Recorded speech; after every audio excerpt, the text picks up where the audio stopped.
स्वस्थ भारत के आज के अंक में आप सभी का बहुत बहुत स्वागत है। नमस्कार। बार बार हम आपसे बातें कर रहे हैं कि खुशखबरी है कि हमारे बीच कोरोना का वैक्सीन आ गया है, और उससे भी अच्छी बात यह है कि अब लोग कोरोना वैक्सीन के लिए आगे आ रहे हैं, लोग ले रहे हैं। लेकिन कुछ लोग अभी भी ऐसे हैं कि उसके बारे में सोच में पड़े हुए हैं। तो क्या होना चाहिए वैक्सीनेशन को लेकर, ये जो बहुत ही महत्वपूर्ण बात है उस पर आज हम चर्चा करेंगे। साथ ही साथ महत्वपूर्ण रूप से जो हम बातें करेंगे क्रिटिकल केयर के बारे में, कि ये क्रिटिकल केयर क्या है, इसे क्रिटिकल क्यों कहते हैं, इसके अंतर्गत कौन कौन सी समस्याएं आती हैं, कौन कौन सी घटनाएं आती हैं, और क्रिटिकल केयर को लेकर मेडिकली क्या क्या व्यवस्थाएं हैं। तो ये सब कुछ आपको जानना बहुत ज़रूरी है। इसीलिए आज इन तमाम जानकारियों के लिए हमने अपने स्टूडियो में आमंत्रित किया है डॉक्टर प्रदीप कुमार भट्टाचार्य को, जो कि एचओडी हैं क्रिटिकल केयर में और साथ ही साथ ट्रॉमा सेंटर के इंचार्ज भी हैं। तो डॉक्टर साहब, आपका बहुत बहुत स्वागत हमारे कार्यक्रम में। नमस्कार। डॉक्टर साहब, चूँकि आप ट्रॉमा सेंटर के इंचार्ज हैं और क्रिटिकल केयर के हेड ऑफ़ द डिपार्टमेंट हैं, तो सबसे पहले आपसे ये जानना चाहेंगे कि ये जो क्रिटिकल केयर है, ये लोगों को बताइए कि आखिर ये क्या है। क्रिटिकल केयर मतलब क्या होता है? क्रिटिकल जैसा नाम कहता है, गहन है ना, गहन। जी, जी, और जी। केयर एज सच जो है बहुत बड़ा टर्म है। केयर मतलब ऐसे मरीजों का केयर और ट्रीटमेंट करना जो कि लाइफ एंड डेथ के बीच में झूल रहे हो। मतलब कुछ ऐसा बीमारी है जिसकी वजह से उनको हाई लेवल का oxygen therapy, ventilator support, heart को सपोर्ट की ज़रूरत पड़ रही है, किडनी को सपोर्ट की ज़रूरत पड़ रही है, जीआई ट्रैक्ट को सपोर्ट की ज़रूरत पड़ रही है। सो ऐसा एक डिसिप्लिन है जिसको हम कह सकते हैं कि ये सारे सपोर्ट्स को ऑर्गन करने में महारत रखती है। जी जी, बिल्कुल। जब वो ऑर्गन फेल होता है, जैसे लंग्स फेल हो रहा है, जी जी जी, तो हम आते हैं सीन पे। हार्ट फेल हो रहा है तो फिर हम आते हैं। बिल्कुल बिल्कुल किडनी फेल हो रहा है तो हमारा काम बिल्कुल बढ़ बिल्कुल। जाता है। आम जन भी इस भाषा को समझते हैं कि उनकी जो स्थिति है बड़ी क्रिटिकल हो गई है लोग कहते हैं। तो ये जो है गहन चिकित्सा, जब बिल्कुल बात आगे निकल जाती है, बहुत ज़्यादा गंभीर स्थिति आ जाती है, तब इसका जो महत्व है वो पता चलता है। जो ये जो गहन चिकित्सा की बात है डॉक्टर साहब, तो इसके अंतर्गत मतलब क्या क्या होता है, आप थोड़ी सी जानकारी दीजिए सर।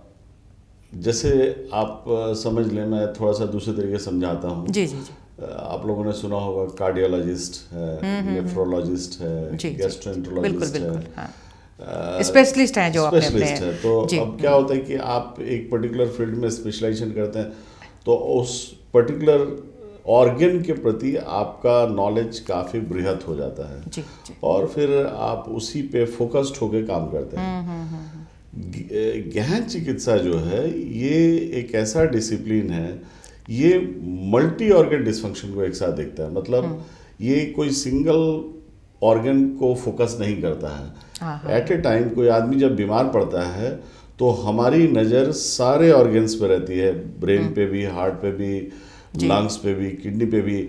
और हमारा जो ज्ञान है वो सारे ऑर्गन्स के प्रति बराबर होता है। जी जी, और हम सब में काफ़ी एडवांस स्टेज तक जा सकते हैं उस ऑर्गन को सपोर्ट करने के लिए। जी, तो उनमें और हमारे में ये फ़र्क है कि अगर एक पेशेंट, जैसे हार्ट का पेशेंट है, वो कार्डियोलॉजिस्ट के पास गया, अब उस हार्ट वाले पेशेंट को अचानक से रेस्पिरेटरी फेलियर हो गया, तो वो कहाँ जाएगा? बिल्कुल। तो वो फिर हमारे पास आता है। जी जी जी, है ना।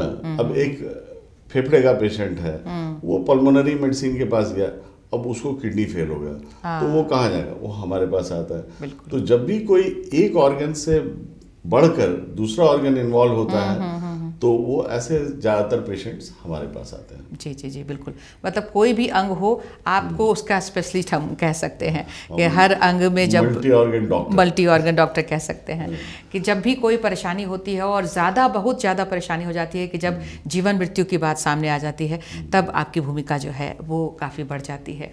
क्रिटिकल केयर में जैसे आप लोगों को क्या सलाह देना चाहेंगे? क्रिटिकल केयर के बारे में हम बात कर रहे हैं गहन चिकित्सा में, तो लोगों को वहाँ पहुँचने तक जैसे किसी को सडन कुछ अटैक हुआ या जैसे आपने कहा कि कुछ भी फेलियर हो सकता है, तो वहाँ तक पहुँचने के लिए क्या क्या सावधानियाँ और क्या क्या ज़रूर से कर लेना चाहिए?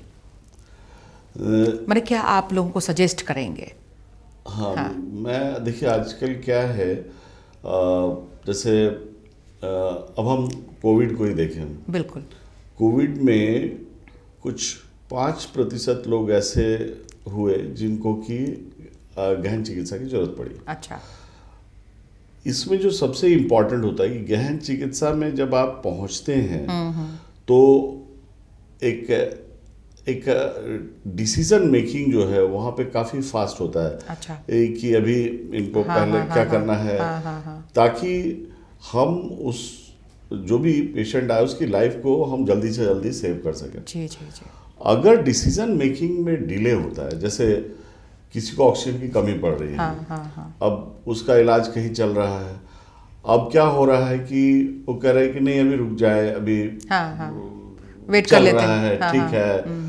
और करते करते अब उसका ऑक्सीजन लेवल 90 आ गया, 90 से 80 आ गया, 80 से 70 आ गया, और वो फिक्र ही नहीं कर रहे हैं, बिल्कुल। जबकि उसको इमीडिएट इंटेंसिव केयर की जरूरत है। हाँ हाँ हाँ। तो मेरा कहने का मतलब है कि जितनी अर्ली आप एक गहन चिकित्सक के पास पहुंचेंगे, अगर आपको कुछ ऐसा लगता है कि नहीं मतलब या तो डॉक्टर को या फिर पेशेंट को खुद ही लगता है कि नहीं मुझे कुछ ऐसा भारी प्रॉब्लम नज़र आ रहा है जो कि मुझे लग रहा है कि मेरे लाइफ को थ्रेट है, तो ऐसे सिचुएशन में इमीडिएटली आपको कंसल्ट करना चाहिए और इंटेंसिव केयर में एडमिशन लेने में डिले नहीं करना चाहिए। और ये खास करके जो प्राइमरी कंसल्टेंट रहते हैं, जैसे आपको मान लीजिए कोई तकलीफ हुआ तो आप सबसे पहले किनके पास जाएंगे? जी। इस शहर के कोई डॉक्टर प्रैक्टिशनर हैं जिनके पास जाएंगे। बिल्कुल। अब उन प्रैक्टिशनर्स का विजन ऐसा होना चाहिए कि वो पहचान ले कि ये साधारण चीज नहीं है। बिल्कुल बिल्कुल। ये साधारण चीज नहीं है, इसके लिए एक हाई लेवल केयर की जरूरत है, और वो एज अर्ली एज पॉसिबल जितनी जल्दी से जल्दी हो सके वो रेफर कर दें। बिल्कुल। और जितनी जल्दी रेफर करेंगे उतना ज़्यादा बेनिफिट पेशेंट को बिल्कुल मिलेगा। बिल्कुल, लाइफ को बचाने में आपको मदद मिलेगी उसमें। इसलिए बोलते हैं early recognition is very important. तो अर्ली रिकॉग्निशन के लिए जो प्रैक्टिशनर्स हैं, जैसा आपने कहा डॉक्टर्स हैं, उनका तो विज़न होना ही होना चाहिए। लेकिन जब हम आम जन की जो बात कर रहे हैं जिनको इसकी ज़रूरत पड़ सकती है, तो उनको भी उनकी बात माननी चाहिए। जैसा आपने कहा कि बहुत लापरवाही बरत देते हैं कि अभी नहीं जाना है, ये करना है, या परिवार वाले, तो उनसे भी यही हम आग्रह करेंगे कि अगर इस तरह की आवश्यकता होती है तो देर नहीं करना चाहिए। देर होगी तो फिर बात वही फिर बिगड़ सकती है। जी। तो रिम्स में चूँकि आप कार्यरत हैं डॉक्टर साहब, तो वहाँ पर अगर हम व्यवस्था की बात जानना चाहें, किस तरह की व्यवस्था है, लोगों के लिए क्या क्या है, और ख़ास करके इस कोविड पीरियड में किस तरह की व्यवस्था है लोगों की सुरक्षा के लिए? गहन चिकित्सा रिम्स में आज से 2 साल पहले नहीं था। अच्छा। मैंने ही इसकी शुरुआत करी। जी जी जी। और पहले रांची के प्राइवेट हॉस्पिटल्स में गहन चिकित्सा की उत्तम व्यवस्था थी। रिम्स में इसकी व्यवस्था थी, लेकिन बहुत अच्छी तरह से ऑर्गेनाइज्ड वे में नहीं जी था। जी जी जी।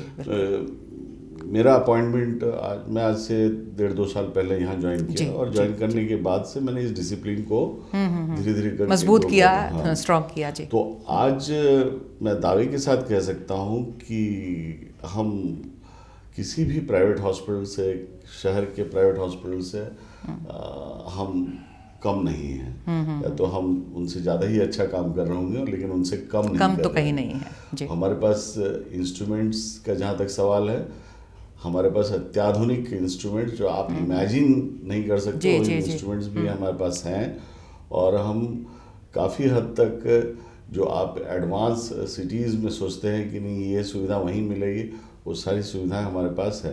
हालांकि थोड़े बहुत लिमिटेशंस हैं अभी भी। जी जी जी। लेकिन हमें पूरी उम्मीद है कि सरकार जिस तरह से सहायता कर रही है, हमें पूरा उम्मीद है कि अगले 1 साल के अंदर हम सारी कमियों को पूरा कर लेंगे और हम फुल फ्लेजेड तरीके से मतलब एक आप सोचिए कि लीवर ट्रांसप्लांट आईसीयू जैसा भी हम केसेस को रख सकते हैं, आराम से मैनेज कर सकते हैं। जी बिल्कुल बिल्कुल, ये बहुत अच्छी बात है। और ये भी जानकर खुशी हुई सर कि जब आप आए तो आपका इतना प्रयास रहा कि ट्रॉमा सेंटर जो रिम्स में नहीं था या बहुत ही हल्के फुल्के ढंग से चल रहा था, उसको आपने एक मजबूती प्रदान की, एक दिशा उसको मिली है। अगर ट्रॉमा सेंटर की बात करते हैं डॉक्टर साहब, तो सिर्फ वहाँ जाने के बाद सुविधा मिलती है या किसी के यहाँ से वहाँ तक ले जाने के लिए परिवहन की अगर हम बात करें तो उस तरह की भी कोई इमरजेंसी के लिए कोई या फ़ोन नंबर, कैसे लोग संपर्क करें? 108 एम्बुलेंस जो है उनको मालूम है। और दूसरी बात ये है कि जो प्राइवेट हॉस्पिटल्स है वो उनको भी पता है कि अगर रिम्स में भेजना है तो कहाँ पे इसका इलाज होगा। जी। तो ज़्यादातर लोगों को पता है, बट लेकिन जब पेरिफेरी से पेशेंट आते हैं तो हमारे अभी सेंट्रल इमरजेंसी जो पुराना जैसे मेरा मतलब वही था कि जैसे हॉस्पिटलाइज जो नहीं है, घर में सडनली हार्ट अटैक आया या किसी तरह का ब्रेन अटैक आया या कुछ भी प्रॉब्लम इस तरह का जो बहुत ही ज़्यादा आघात पहुँचा, तो उनके लिए क्या बताना चाहेंगे? एक हमारा सेंट्रल इमरजेंसी है। सेंट्रल इमरजेंसी में करीबन रोज 200 मरीज आते हैं। सर्जरी के पेशेंट्स आते हैं, मेडिसिन के पेशेंट, अलग अलग सीवियरिटी के पेशेंट्स आते हैं।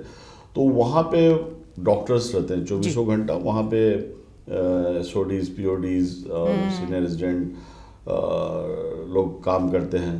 तो वो जैसे ही वो पेशेंट आता है वो देखते हैं कि ये इनको किस प्रकार की सुविधा की ज़रूरत है और अकॉर्डिंगली वो हमको कॉल करते हैं और हम उनको फिर वहाँ से कहते हैं कि यहाँ शिफ्ट कर दो। तो हमारे पास अभी एग्जिस्टिंग 35 बेड है जिनको हम गहन चिकित्सा के रूप में यूज़ कर रहे हैं ट्रॉमा सेंटर का। लेकिन मुझे ऐसा लगता है कि हमें इसकी संख्या और बेड्स की संख्या और बढ़ानी चाहिए। शहर की नीड के हिसाब से या स्टेट की नीड के हिसाब से मुझे जो आज 35 बेड है उसको कहीं हमको 50-60 बेड तक भी ले जाने की जरूरत पड़ेगी आने वाले समय में। लेकिन अभी भी हमारा ऐसा है कि जहाँ से भी जिस प्रकार के मरीज आते हैं हम कोशिश संभव यही कोशिश हमारी तरफ से ही रहती है कि मैं मैक्सिमम नंबर ऑफ पेशेंट्स को कोई ना कोई तरह से वहाँ पे उनको जगह प्राप्त हो जाए, मिल जाए और उनका इलाज प्रॉपर बेड मिल जाए। अभी लेकिन ये और भी अच्छी बात होगी कि बेड की संख्या बढ़ा दी जाए और स्टाफ की संख्या बढ़ जाए तो और ज़्यादा लोगों को मदद मिल सकेगी। आजकल डॉक्टर साहब सड़क दुर्घटनाएं भी बहुत बढ़ गई हैं, तो दुर्घटना के मामले में आप क्या बताना चाहेंगे? क्या कुछ तुरंत करना चाहिए, कैसे करना चाहिए और आप लोग क्या करते हैं? देखिए, ट्रॉमा सर्विसेज एक बहुत ही हाईली ऑर्गेनाइज सर्विस मानी जाती है वर्ल्ड लेवल पे। अगर हम यूरोपियन कंट्रीज देखें या अमेरिकन कंट्रीज को देखें, वहाँ पे क्या है कि बहुत ऑर्गेनाइज्ड केयर होता है और बहुत फास्ट मूवमेंट होता है। तो एक झारखंड एक उभरता हुआ स्टेट है, अभी जब डेवलप हो रहा है।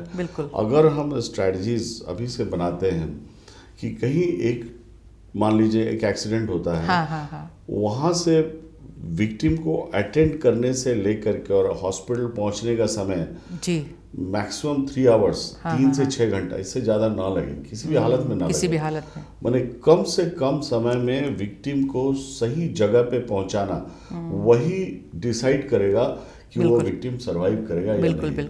तो इसलिए ट्रांसपोर्ट मैकेनिज्म को काफ़ी स्ट्रॉन्ग करना पड़ेगा। फर्स्ट एड और पैरामेडिकल सर्विसेज को बहुत स्ट्रॉन्ग करना पड़ेगा।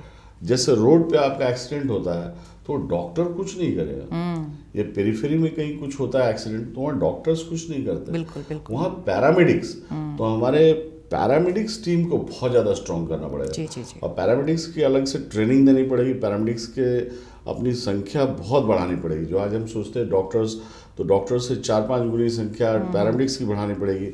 जो लोग पेरिफेरल छोटे छोटे सेंटर्स में जहाँ एक्सीडेंट्स होने का बहुत वो रहता है, वहाँ छोटे छोटे सेंटर हैं, वहाँ पैरामेडिक्स पूरी तरह से तत्पर है। जैसे ही एक्सीडेंट हुआ तुरंत वहाँ फर्स्ट एड दिया और तुरंत वहाँ से ट्रांसपोर्ट किया है टर्शियरी सेंटर में, जैसे रिम्स ट्रॉमा सेंटर में, और विद इन 2 आवर्स 3 आवर्स और मैक्सिमम 6 आवर्स के अंदर उसका फाइनल जो भी जो होना है वो क्लियर हो जाता है। हाँ, तो वो और एक उसमें एक काफ़ी ऑर्गेनाइज चैनल और कम्युनिकेशन सिस्टम जो होता है, जो कम्युनिकेशन सिस्टम है टेलीफोनिक हो या जैसे भी हो, तो वो एक organised communication system and man power chain, दो चीज़ बहुत जरूरी है। जी बिल्कुल बिल्कुल। तो ये बिल्कुल डेवलप करनी पड़ेगी। बिल्कुल बिल्कुल। तो अभी वर्तमान में क्या स्थिति है सर? आने वाले भविष्य में तो हम उम्मीद करते हैं कि इस तरह की योजनाएं बनेंगी, इस तरह की प्रक्रिया होती होंगी, और जैसा आपने कहा है इस विश को हम शायद पूरा कर पाएंगे। अभी वर्तमान स्थिति की बात करें तो लोगों की अगर कहीं दुर्घटना होती है तो क्या करना चाहिए अभी तो फिलहाल जैसे कि बहुत दर्शक भी देख रहे हैं हमारे, वो ही देखते हैं कि कहीं दुर्घटना हो गई है, उस समय उनका क्या कर्तव्य हो जाता है, या 108 में उसके बारे में भी थोड़ी सी जानकारी हम चाहेंगे कि कितनी देर में वो पहुंचती है एम्बुलेंस, और उसमें भी क्या क्या सुविधाएं होती हैं। बहुत सारी चीज़ें हैं जो लोग इससे संबंधित जानना चाहेंगे। हाँ, ऑब्वियसली 108 की सर्विस अच्छी है, झारखंड में अच्छी है, लेकिन मुझे लगता है संख्या बढ़ाने की जरूरत है। और जो हमने देखा इस बार के बजट में हमारे ये रखा गया है। मिनिस्टर साहब ने कहा कि काफ़ी संख्या में 108 एम्बुलेंस की संख्या बढ़ाई जाए, बहुत अच्छा मूव है।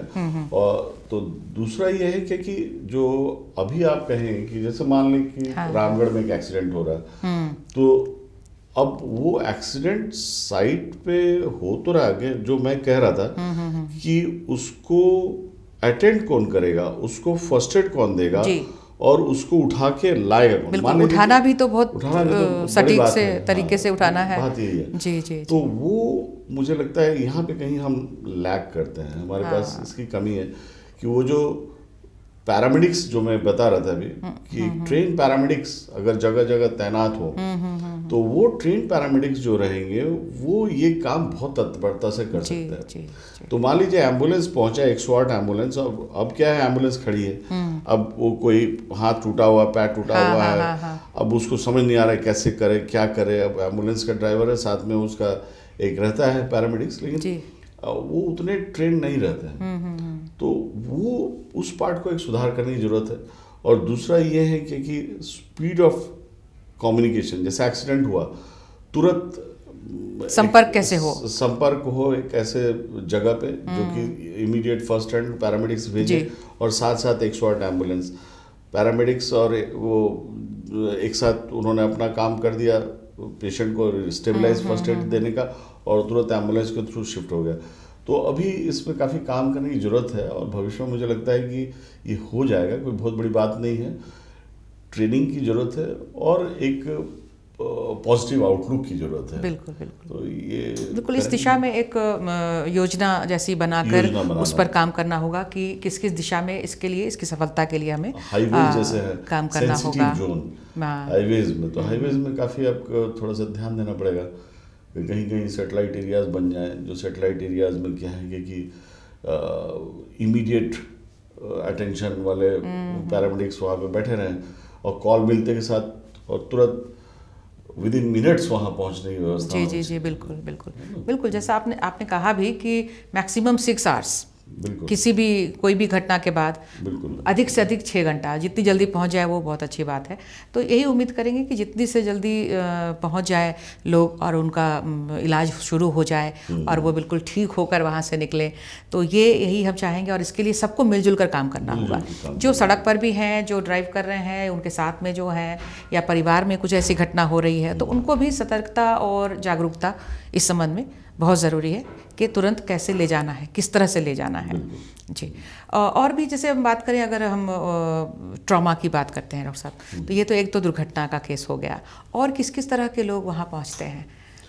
नहीं, बहुत सारे होते हैं, जैसे कुआं में डूब गया, अच्छा, हाँ, बिच्छू काट लिया, सांप काट लिया, जी, जहर खा लिए, फांसी लगा लिए, तो एक तरह से कहा ये सारे ट्रॉमा सेंटर्स में आते हैं। सब ट्रॉमा सेंटर में आते हैं। न्यूरो पैरालिसिस वाले पेशेंट हैं, स्ट्रोक है, हेमरेज है, हार्ट अटैक है, साथ में लंग्स फेलियर है, पेट में इन्फेक्शन है, सीवियर इन्फेक्शन है, पॉलीट्रॉमा है। तो भिन्न भिन्न किस्म के पेशेंट आते हैं। तो हमारे पास मतलब varieties of patients, varieties of disease जिसको बोलते हैं, अलग अलग बीमारी, वो काफ़ी बड़ा रेंज है। जी, और वो सारे ऑर्गन्स को इन्वॉल्व करते हैं, स्टार्टिंग फ्रॉम मैंने सेंट्रल नर्वस सिस्टम, ब्रेन से लेकर के और हड्डी तक। जी, तो ये सारे ऑर्गन्स को इन्वॉल्व करते हैं। तो ऐसे पेशेंट्स बहुत रहते हैं, और हमारे यहाँ तो अभी मुश्किल ये है कि बेड्स की अवेलेबिलिटी का काफ़ी प्रॉब्लम हो रहा है। हाँ। तो बेड्स मिलते नहीं हैं जी लेकिन ठीक है, हम उसके प्रति उस ओर काम कर रहे हैं। बिल्कुल, तो मुझे ऐसा लगता है कि ये ठीक हो जाएगा। बिल्कुल आशान्वित हैं हम सभी। जैसे पहले नहीं था, सेंटर ही नहीं था, ट्रॉमा सेंटर ही नहीं था, लेकिन आप जैसे चिकित्सक और लोगों के प्रयास से वो भी आ गया है। तो धीरे धीरे जो हम उम्मीद करते हैं कि क्या होना चाहिए और संख्या बढ़नी चाहिए और सुविधाएं बढ़नी चाहिए, वो भी लोगों तक मिलने लगेगी। और अगर हम कोविड की बात करें डॉक्टर साहब थोड़ी सी, जैसे इस पीरियड में कोविड को लेकर जो व्यवस्था है वो तो आपने बताया कि हर तरह की व्यवस्था है, हर तरह की सुरक्षा का ध्यान रखा जाता है। कोविड को लेकर भी आपने कहा कि सिर्फ 5 मरीज आए आपके पास में। 5? ट्रॉमा सेंटर में नहीं, ट्रॉमा सेंटर कोविड तो 5,000 मरीज, 5,000 आए। 5,000 से जी ज़्यादा जी जी मरीजों जी को ठीक करके जी भेजा। हाँ, तो बिल्कुल सब ठीक होकर गए हैं। काफ़ी ज़्यादातर ठीक हो गए। हमारी मोर्टालिटी काफ़ी कम है। हाँ। झारखंड में मृत्यु दर काफ़ी कम था। कोविड मैंने 1% से भी कम था। अच्छा। जो दूसरे स्टेट का एवरेज निकाला जाए तो वो करीबन 1.5% था। लेकिन हमारे यहाँ मृत्यु काफ़ी कम हुई, 1% से कम लोगों की मृत्यु हुई है। जी, ये अच्छी बात है डॉक्टर साहब। लेकिन अभी फिर जो है मामले थोड़े से बढ़ने शुरू हो गए हैं, फिर थोड़ी सी स्थिति जो है वो गंभीर हो रही है। तो ऐसे में आप क्या कहना चाहेंगे और क्या देख रहे हैं आप? नहीं, मैं तो एक ही बात कहूँगा कि जिस तरह से स्वाइन फ्लू झारखंड में उसका प्रकोप उतना नहीं रहा, लेकिन जिन स्टेट्स में रहा वहाँ हर साल वो एक फिक्स टाइम पे उसका आना तय था। और वो 2009 से स्टार्ट हुआ और कहीं 2018 के लगभग में आकर के ख़त्म हुआ। मीन्स लोग वैक्सीन लेते रहे और इलाज मिलते रहा, तो उसका जो मृत्यु दर थी स्वाइन फ्लू की वजह से काफ़ी कम हुआ। उसी तरह से मुझे ऐसा लगता है कि कोविड एक नई बीमारी है। हालांकि उस समय गवर्नमेंट इतनी ज़्यादा वो नहीं थी, एक्टिव नहीं थी, लेकिन इस बार गवर्नमेंट काफ़ी एक्टिव है, अपनी तरफ से भरपूर कोशिश कर रही है कि ये स्प्रेड आउट नहीं हो। लेकिन फिर भी जैसे आपको याद होगा कि पिछले साल इसी समय पे इसका प्रकोप बढ़ना चालू हुआ। बिल्कुल। तो मुझे ऐसा लगता है कि फिर ऐसा हो सकता है, जो अभी ट्रेंड देखने को मिल रहा है कि हो सकता है आने वाले अप्रैल मई तक झारखंड में इसका प्रकोप जो है थोड़ा और तेज हो और ये इन्फेक्शन रेट बढ़े। इसलिए जो मेरी सलाह है सब लोगों को कि आप जल्दी से जल्दी अपने आप को वैक्सीनेट कराएं, और जो प्रोडक्शन के मेथड्स है जो है कि मास्क लगाना, हाँ। और दूरी को मेंटेन करना, हैंड हाइजीन, इन चीज़ों को ना छोड़ें। क्योंकि अगर आप 2-3 महीना संभाल के निकाल देते हैं तो मुझे ऐसा लगता है कि फिर आप साल भर के लिए सेफ हो जाएंगे। तो इसलिए ये समय थोड़ा क्रूशियल है, जब अभी कोविड बढ़ रहा है, फिर से बढ़ना चालू हुआ है। तो इस समय सबसे ज़्यादा ज़रूरी है कि वैक्सीन आप लगवा लें जल्दी से जल्दी, ताकि वैक्सीन का जो एक पीरियड होता है वो आप जैसे उस लेटेंट पीरियड को क्रॉस करेंगे तो आप काफ़ी हद तक सेफ हो जाएंगे। बिल्कुल, थोड़ा सा समय है। वैक्सीन का जिक्र आपने किया है, अब तो चलते चलते वैक्सीन के बारे में थोड़ी सी हम जानकारी और देना चाहेंगे। जैसे वैक्सीन लेना है, सबको लेना है, और बारी बारी से सबकी बारी आ रही है। एक स्तर तय किया हुआ है सरकार ने, तो अपने हिसाब से उनको रजिस्ट्रेशन कराना है और फिर टीके के लिए जाना है। तो इसमें बहुत सारी भ्रांतियाँ भी हैं लोगों के बीच में, कुछ समस्याएं हो रही हैं, नहीं हो रही हैं। तो उसके लिए कुछ अगर आप लोगों को सजेस्ट करना चाहें कि किसी तरह की, क्या आपने भी लिया हुआ है डॉक्टर साहब? आपने भी लिया हुआ है और आप बिल्कुल सही सलामत हमारे साथ बैठे हैं। आपको बधाई भी इसके लिए, आपने टीका लिया है। और लोगों को इस संबंध में क्या किस तरह से जागरूक करना चाहेंगे? नहीं, मैं तो कहूँगा बिंदास आप जाएं और वैक्सीन लगवाएं। ये जैसे बाकी और वैक्सीन्स हैं उसी तरह का सेम आपको प्रॉब्लम बोलेगा तो इसमें कुछ भी नहीं है। मैं खुद दो शॉट लगा चुका हूँ। अच्छा, दोनों डोज मिल गया है। जी। और मैं आपके सामने बैठा हूँ, कहाँ कुछ कभी हमें तो फील ही नहीं हुआ कि वैक्सीन लगा। जी। लोग मेरे से बार बार पूछ रहे थे कुछ हो तो नहीं रहा। मैंने कहा भाई मुझे तो पता ही नहीं चला कब लगा, कब हुआ, कब क्या असर। जी। बट मेरे अंदर एक कॉन्फिडेंस जरूर आ गया है। हाँ। अब मैं जैसे समाज में घूमता हूँ तो मुझे ऐसा लगता है अगर मैं थोड़ा सा मास्क नहीं भी पहनूं तो शायद मैं बाकी लोगों से सेफ रहूंगा। जी जी बिल्कुल, है ना। बिल्कुल, तो ये चीज मुझे लगता है कि सबके अंदर आना चाहिए। बिल्कुल। आप सबों के अंदर ये चीज आना चाहिए कि वो कॉन्फिडेंस तभी आएगा जब आप पूरी तरह से वैक्सीनेटेड होंगे। जी, तो जी, जी। अदरवाइज आप देखिए मास्क आप लगाएं कितनी भी करें, आपने तो वैक्सीन ले लिया है फिर भी आपने मास्क रखा हुआ है। हाँ। और जब भी आप बीच में जाते हैं, जब दूरी कम होती है तो मास्क प्रयोग करते ही हैं। बिल्कुल, हम हमेशा लेके घूमते हैं। और मैं ये भी आपसे भी ये कहूँगा कि वैक्सीन लगाने के बाद भी इसको अभी, क्योंकि ये बीमारी कुछ ऐसी है हाँ। जिसके बारे में अभी बहुत सारी जानकारियां मिलनी बाकी हैं जो किसी को नहीं मालूम है। हाँ हाँ। इसलिए सरकार किसी भी तरह का रिस्क नहीं लेना चाहती है और हमेशा कहती है वो सारे प्रिकॉशंस को आप बराबर लेते रहें जब तक कि आप फुल्ली इम्यूनाइज नहीं हो जाए। जी जी जी। या हम ये सोच लें कि इसका कितने भी दूसरे प्रकार के वेरिएंट्स आए लेकिन ये हमारा कुछ बिगाड़ नहीं सकता। बिल्कुल बिल्कुल, पूरी तरह से सभी लोगों का जब वैक्सीनेशन हो जाएगा तब ये शायद ये पॉइंट आएगा कि हम बिल्कुल सुरक्षित महसूस करेंगे इससे। लेकिन तब तक जो दिशा निर्देश है, मास्क पहनना है, 2 गज की दूरी बनाई रखनी है, हाथों को हमेशा धोना है या सैनिटाइजर लगा के साफ रखना है, इसका पालन आप ज़रूर करें और वैक्सीन ज़रूर लें। तो डॉक्टर साहब आप यहाँ पर आए, बहुत अच्छी जानकारी मिली, समय का पता ही नहीं लगा कैसे निकल गया। तो आपको बहुत बहुत धन्यवाद, आपके बहुत ही बेशकीमती लम्हा आपने दिया है हमें। बहुत बहुत धन्यवाद, नमस्कार। और आप सभी दर्शकों को भी बहुत बहुत धन्यवाद, नमस्कार।